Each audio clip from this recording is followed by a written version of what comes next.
दोस्तों सोचिए जरा, पत्थरबाजी मस्जिद पर हो, बम मस्जिद में फेंके जाए, हुड़दंगाई मस्जिद के आगे की जाए और पुलिस और प्रशासन मस्जिदों के सामने ही पेन पेपर लेकर खड़ी हो जाए, मस्जिदों को ही ढकने की तैयारी की जाने लगे, नमाज पर ही पाबंदी लगा दी जाए, तो इसे आप कैसे देखेंगे? इंसाफ की तरह या भेदभाव की तरह? मस्जिद पर हमला करना और मस्जिदों को ढकने का, इबादत पर रोक लगाने का, ये दोनों मामला अलग है। एक मध्य प्रदेश का है और एक उत्तर प्रदेश का है, लेकिन दोनों के तार जुड़े हुए हैं क्योंकि दोस्तों दोनों ही राज्यों में भारतीय जनता पार्टी की सरकार है। मामला आखिर क्या है आपको ये बताऊंगी, और साथ ही संभल में प्रशासन ने ऐसे कौन से फैसले लिए हैं, क्या फैसला किया है जिससे ये साफ हो गया है कि प्रशासन भी ये जानता है अच्छी तरह से कि उपद्रवी जो है हिंदुत्ववादी हैं। इसके साथ ही आपको इस नफरत के दौर में एक ऐसे हिंदू युवा से मिलाऊंगी जो दोस्तों हिंदुत्ववादियों के मुंह पर करारा तमाचा मारने का काम कर रहा है। इस्लाम की एक तरह से आप कह सकते हैं कि प्रैक्टिस टीका लगाकर वो कर रहा है। इसलिए अंत तक वीडियो देखिएगा दोस्तों, क्योंकि बहुत कुछ खास आज के इस वीडियो में आपको दिखाने वाली हूँ। चलिए शुरू करते हैं वीडियो, और वीडियो शुरू करने से पहले आपसे गुजारिश दोस्तों कि लाइक जरूर से कर दीजिएगा। आज लाइक करना बहुत जरूरी है, आपका लाइक बनता है। लाइक, वीडियो पसंद आए तो कीजिएगा और कमेंट में अपनी राय मुद्दों पर जरूर लिखिएगा, क्योंकि आज के इस दौर में मुद्दों पर बोलना, अपनी राय लिखना किसी भी माध्यम से बहुत जरूरी है, इसलिए लिखा जरूर करिए। चलिए शुरू करते हैं वीडियो। द लाइव टीवी, सच सबसे आगे। आदाब दोस्तों, मेरा नाम है मिसबाह खान और आप मुझे द लाइव टीवी पर देख रहे हैं। दोस्तों संभल में होली के मौके पर जानबूझकर किस तरह का बयान दे देकर माहौल बनाया गया है, इससे आप वाकिफ ही हैं। मुसलमानों को होली से कोई तकलीफ नहीं है, किसी त्योहार से कोई परेशानी नहीं है, लेकिन बयान दे देकर अजीबोगरीब ये जानबूझकर दिखाया जा रहा है कि मुसलमानों को तकलीफ है। किसी मुसलमान ने बयान नहीं दिया, बल्कि पुलिस प्रशासन के द्वारा बयान दे देकर ये दिखाया जा रहा है कि भाई मुसलमानों को दिक्कत है। और अब एक ऐसी खबर आई है जिसे सुनकर आपको बहुत हैरानी होगी, बुरा भी लगेगा। दोस्तों संभल प्रशासन ने होली और जुमे की नमाज को लेकर बड़ा फैसला किया है। 21 मस्जिदों पर लेखपाल तैनात किए जाएंगे। जी हाँ, बिल्कुल सही सुना आपने। सिर्फ यही नहीं, 10 मस्जिदों को ढकने के लिए पन्नी और तिरपाल लगाई जाएंगी और इसके अलावा 1000 लोगों पर पाबंदी भी लगाई गई है। दरअसल दोस्तों प्रशासन ने निर्णय लिया है कि होली के चौपाई जुलूस वाले रास्ते में पड़ने वाली जामा मस्जिद समेत 21 मस्जिदों पर लेखपालों की तैनाती की जाएगी। इसके साथ ही जिले में 1000 लोगों को पाबंद किया जा रहा है, जिससे किसी भी प्रकार की अप्रिय घटना को रोका जा सके। वहीं जुलूस वाले रास्ते में पड़ने वाली जामा मस्जिद सहित 10 मस्जिदों को पन्नी और तिरपाल लगाकर ढक दिया जाएगा। ये सारी जो जानकारी है वो एसपी ने दी है, जो संभल के एसपी हैं उन्होंने दी है। आखिर ये सुरक्षा के नाम पर हो क्या रहा है हमारे देश में दोस्तों?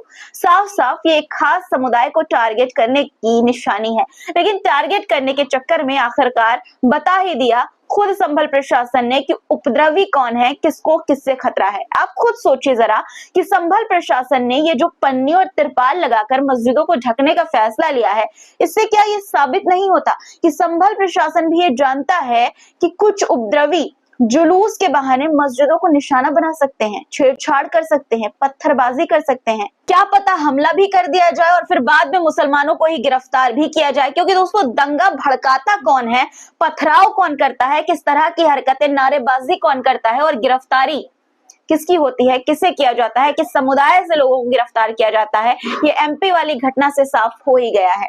संभल में होली के दिन सब ठीक रहे, इसलिए 21 मस्जिदों पर लेखपाल तैनात किए जाएंगे, मस्जिदें ढक दी जाएंगी और एमपी में पुलिस की मौजूदगी में मस्जिद पर हमला हो गया और पुलिस देखती रह गई। जी हाँ दोस्तों, पुलिस देखती रह गई, पुलिस की मौजूदगी में हमला। आप जानते ही हैं कि मध्य प्रदेश के महू इंदौर में क्या कुछ हुआ। वहां ना तो होली थी और ना ही कोई मुसलमान किसी से कुछ कह रहा था। उपद्रवियों ने खुद मस्जिद के सामने उपद्रव फैलाया और अब बेचारे बन रहे हैं। और गिरफ्तार कौन हो रहा है? मुसलमानों की गिरफ्तारी हो रही है। महू हिंसा के बाद अब एक और खुलासा भी हुआ है, जिससे ये सवाल उठता है कि कानून का राज सच में सबके लिए बराबर है या सिर्फ बहुसंख्यक समाज के लिए। पहले आपको बता दूं कि हुआ क्या था। हुआ ये कि चैंपियन ट्रॉफी जब भारत जीता था, तो जीत के बाद जश्न मनाने के नाम पर एक धार्मिक जुलूस निकाला गया दोस्तों।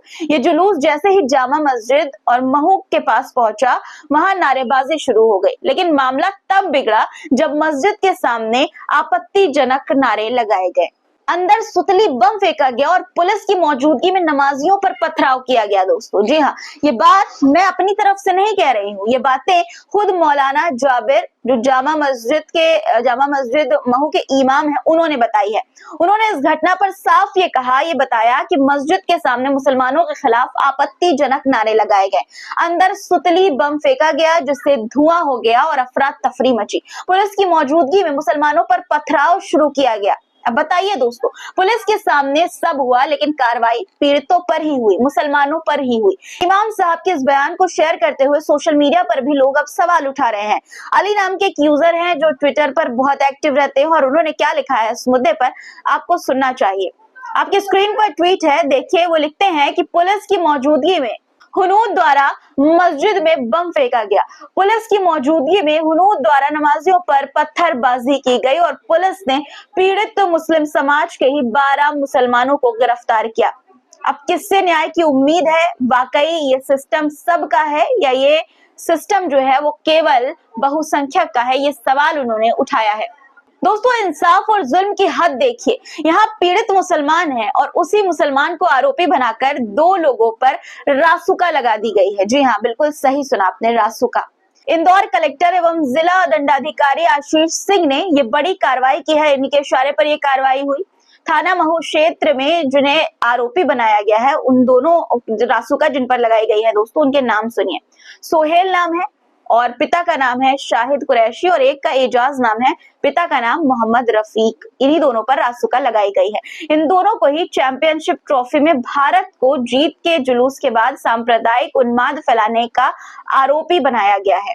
तस्वीरें देखिए आप, इनकी आंखों में आंसू देखिए। सोचिए ये कहाँ का इंसाफ है। सोचिए आप कि आप अपने ही घर में, अपने ही मस्जिद में इबादत कर रहे हो और बाहर से कोई आपके ही घर पर, आपकी ही मस्जिद पर पत्थर फेंके, बम फेंके, गालियां दे, और जब पुलिस आए तो उन्हीं लोगों को पकड़ ले जाए जो खुद पीड़ित हैं। क्या ये न्याय है? क्या ये वही सबका साथ सबका विकास वाला सिस्टम है?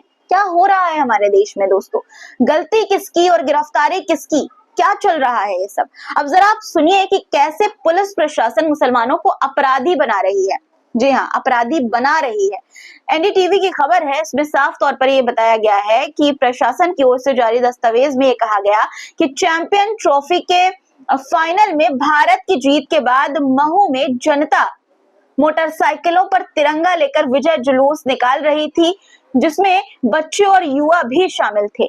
आगे लिखा है कि तभी आरोपियों ने उनके साथियों के साथ मिलकर मोती महल चौराहे पर सांप्रदायिक सौहार्द बिगाड़ने की साजिश रची और जुलूस को रोकने के लिए पत्थर और ईंट फेंके। इससे लोगों को चोट लगी और सांप्रदायिक सौहार्द बिगड़ा। प्रशासन ने कहा है कि दोनों आरोपी आपराधिक गतिविधियों में शामिल थे और उनके खिलाफ लोगों को गाली देने, जान से मारने की धमकी देने, मारपीट करने, तोड़फोड़ करने, सांप्रदायिक उन्माद पैदा करने, दंगा करने और सार्वजनिक व्यवस्था को बाधित करने जैसी विभिन्न आरोपों के तहत मामले दर्ज किए गए हैं।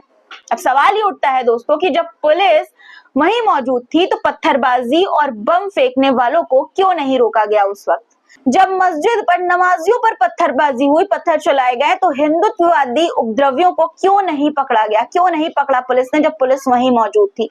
अगर झगड़ा हुआ तो सिर्फ मुसलमानों को ही क्यों गिरफ्तार किया गया? और रासुका जैसी धारा में कार्रवाई।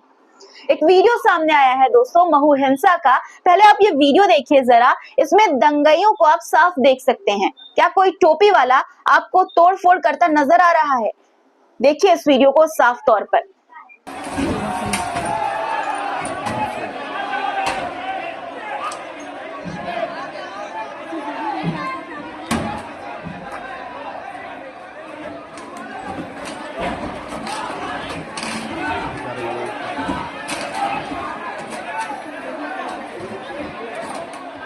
दोस्तों आपने ये वीडियो देखा और आपने देख लिया कि कौन किस तरह से हुड़दंग मचा रहा है, कौन तोड़फोड़ कर रहा है। टोपी वाले तोड़फोड़ नहीं कर रहे हैं और अब मैं आपको एक मोहम्मद साहिल नाम के शख्स का कुछ बयान सुनाना चाहती हूँ। पहले आप सुनिए कि वो क्या कह रहे हैं, क्या बता रहे हैं। नाम बताइए आपका। मेरा नाम मोहम्मद साजिद है।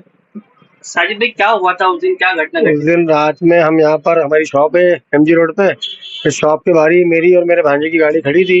हम घर से दुकान बंद करने के बाद घर के लिए इफ्तारी और शहरी का सामान डेली खरीदते हैं, सुबह खरीदने के लिए गए थे। इसी दरमियान में कुछ असामाजिक तत्वों ने जो नारेबाजी लगाना शुरू कर दी, सियाराम के नारे वगैरह लगाए इधर मस्जिद से आते जाते 2-1 मरतबा, और उसी दरमियान में हम बीच में फंस गए किराना सामान लेने के लिए। फिर बाद में दोनों साइड से पथराव होने लग गए। पुलिस प्रशासन ने थाने में यूं कहा था हमसे कि हम अभी आप सिर्फ नाम, पता, गाड़ी कैसे जली है, किस रूट पे कैसे जली है, ये सब लिखा दो, बाकी जो होगा हम हमारे हिसाब से तफ्सील करेंगे। जबकि हमने वहाँ कहा भी था कि हम नामजद लोगों के नाम दे देते हैं, हमें जो नाम पसंद समझ में आ रहे हैं, जो वीडियो में लड़के या जो भी शख्स आ रहे हैं उनके हम नाम बताते हैं, आप उनके नामजद रिपोर्ट लिए। तो पुलिस प्रशासन ने साफ मना कर दिया था कि हम नामजद रिपोर्ट नहीं लेंगे, हम हमारे हिसाब से तफ्सील करेंगे। ये दोस्तों महू हिंसा के चश्मदीद हैं, गवाह हैं, और ये बता रहे हैं कि इनकी दुकान उसी जगह पर है जहां पर बवाल हुआ। और ये बोले कि मौके पर खड़ी इनकी बाइक जो है वो उपद्रवियों ने आग के हवाले कर दी। जब ये एफआईआर कराने गए तब पुलिस ने नामजद एफआईआर करने से साफ तौर पर इनकार कर दिया और कहा कि हम अपने हिसाब से तफ्तीश करेंगे, यानी जांच करेंगे। नाम पहचान के बावजूद पुलिस अज्ञात के खिलाफ एफआईआर दर्ज कर रही है। आखिर क्यों, ये बड़ा सवाल है दोस्तों। सवाल ये भी उठता है कि पुलिस ने आखिर क्यों नाम के साथ एफआईआर दर्ज नहीं की।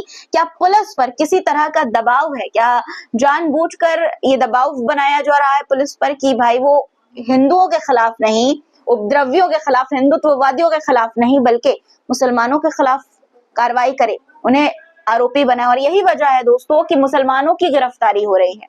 एक तरफ यूपी का संभल और दूसरी तरफ एमपी का इंदौर, महू, दोनों ही जगह क्या चल रहा है, किसके खिलाफ चल रहा है, ये साफ हो रहा है दोस्तों। साफ कर दिया है मैंने, जो आपको खबरें दिखाई उसके जरिए।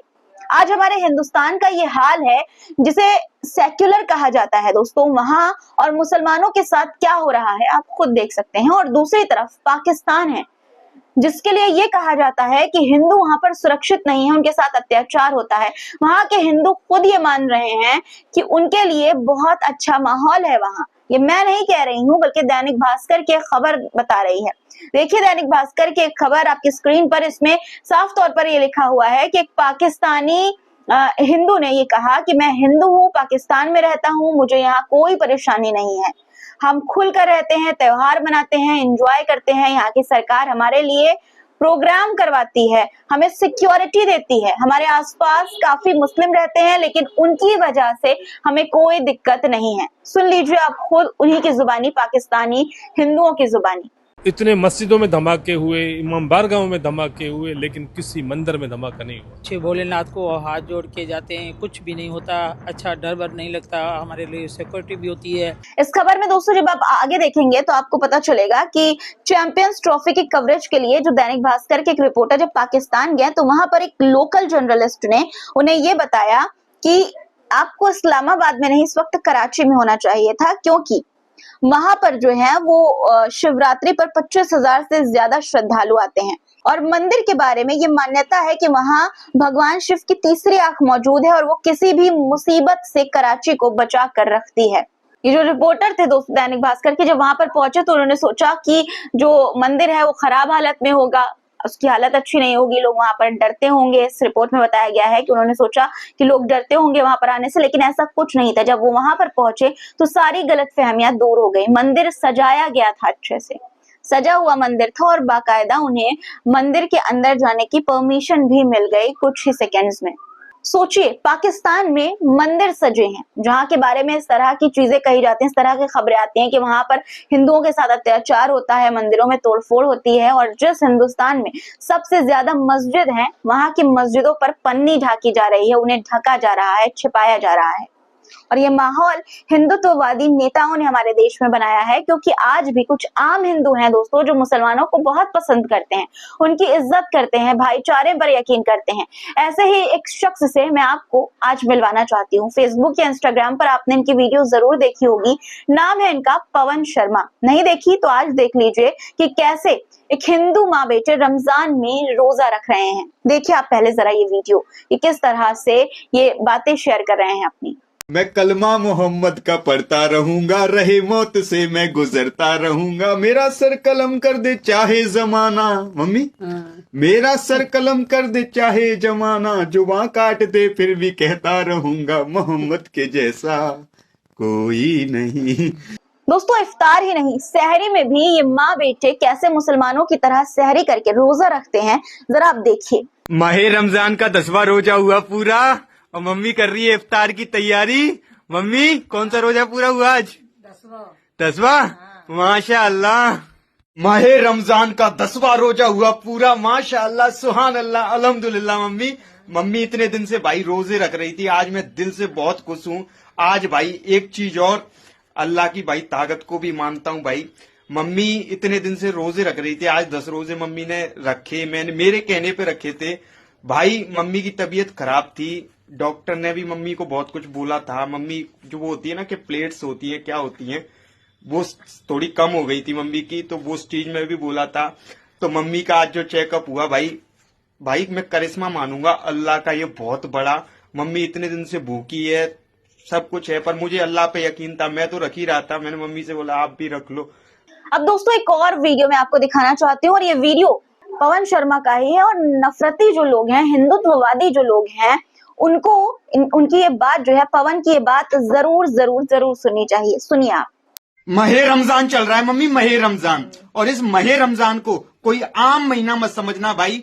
जो इंसान इस महे रमजान में रोजे रख रहा है मम्मी, अल्लाह का नाम ले रहा है, अपनी तकलीफें छुपा के, अपना दर्द छुपा के, भूखा रह के, कुछ खाने को है तो रख रहा है, नहीं है तब भी रख रहा है, बोलते ना, पर अल्लाह का नाम ले रहा है, तो भाई एक चीज मान लो आप कि आप अल्लाह की राह में जन्नत के हकदार बन रहे हो।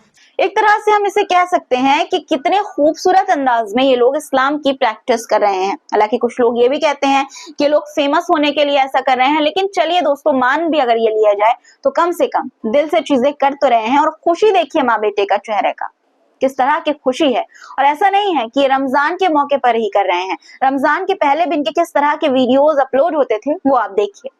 चलो अक्सा में तुमको मैं दिखाऊं, चलो अक्सा में तुमको मैं दिखाऊं, इमामे अंबिया मेरा नबी है, इमामे अंबिया मेरा नबी है, मेरा नबी। सिर्फ यही नहीं, इनका ये भी कहना है कि सल्लल्लाहु अलैहि वसल्लम यानी कि मोहम्मद का नाम लेता रहूंगा चाहे सर कलम ही क्यों ना हो जाए। खुद सुनिए आप।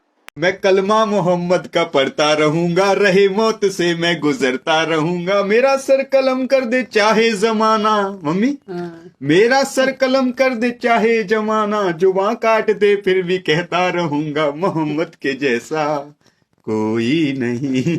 मिलियंस में इनकी वीडियोस पर व्यूज जाते हैं दोस्तों, और ज्यादातर खास तौर पर मुसलमान जो है इन्हें देखना बहुत पसंद करते हैं। अगर आप इनके कमेंट बॉक्स में देखेंगे तो आपको इनकी तारीफों के एक लंबे चौड़े आपको पैराग्राफ्स दिख जाएंगे, लोगों ने किस तरह से इनकी तारीफ, किस तरह से लोग इनका सपोर्ट करते हैं। और वाकई में जब हमारे देश में इस तरह का माहौल है नफरत का, तो ऐसे लोग जो तिलक लगाकर, भगवान की फोटो पीछे लगाकर और इस्लाम की चीजें करते हैं, प्रैक्टिस करते हैं, चीजें करते हैं, तो वाकई यही दिखाता है गंगा जमुनी तहजीब, यही खूबसूरती है हमारे हिंदुस्तान की। और आप खुशी देखिए, माँ बेटे के चेहरों पर आपको जरी सी भी शिकन नहीं नजर आएगी। और आपने सुना ही कि इस तरह से उन्होंने बताया कि रमजान का रोजा रखने से जो प्लेटलेट्स थी जो इनकी मम्मी के शरीर में कम हो गई थी, वो भी बढ़ गई, ठीक हो गई, नॉर्मल हो गई। और ये चमत्कार इसे बता रहे हैं। और इनके जैसे और भी लोग हैं दोस्तों। एक वीडियो में आपको दिखाना चाहती हूँ, उसमें जो एक हिंदू भाई ने मिंबर बनाकर दिया है मस्जिद के लिए, इमाम के लिए, जब खुतबा उसी पर खड़े होकर इमाम साहब जुमे के दिन पढ़ते हैं। तस्वीर देखिए, आप वीडियो देखिए। यार, इस हिंदू भाई ने मस्जिद के लिए एक मिंबर बनाकर दिया है जिस पर जुमे के दिन इमाम साहब खड़े होकर खुतबा देते हैं, और इस मिंबर को इतने बेहतरीन अंदाज में डिजाइन किया है जिसका कोई जवाब नहीं। सुभान अल्लाह। इस हिंदू भाई की हौसला अफजाई के लिए वीडियो शेयर जरूर करें। एक और वीडियो मैं आपको दिखाना चाहती हूँ दोस्तों। अब ब्राह्मण एक हैं जो ये बोल रहे हैं कि मैं एक ब्राह्मण हूँ और अपने मुसलमान भाइयों के साथ मुहर्रम मनाता हूँ। देखिए। यहाँ मुसलमान हैं? ना, यहाँ मुसलमान नहीं है, एक भी न है। फिर भी मस्जिद है यहाँ? फिर भी मस्जिद है। यहाँ हिंदू अजान देते हैं? हाँ, हिंदू देते हैं। तो सुना आपने दोस्तों, अभी भी नफरत के इस दौर में जहां पर नेताओं ने इस तरह का गंद मचाई हुई है, कुछ लोग, कुछ हिंदू ऐसे हैं जो इज्जत करते हैं, वो समझते हैं इन चीजों को। आपकी क्या राय है दोस्तों आज की वीडियो पर? कमेंट में जरूर लिखिएगा, और चैनल को सब्सक्राइब नहीं किया है तो फटाफट सब्सक्राइब कर लीजिए, लाइक करके जाइएगा। फिर मुलाकात होगी कुछ नए मुद्दों के साथ। अब तक के लिए अपना ख्याल रखिएगा। खुदा हाफिज।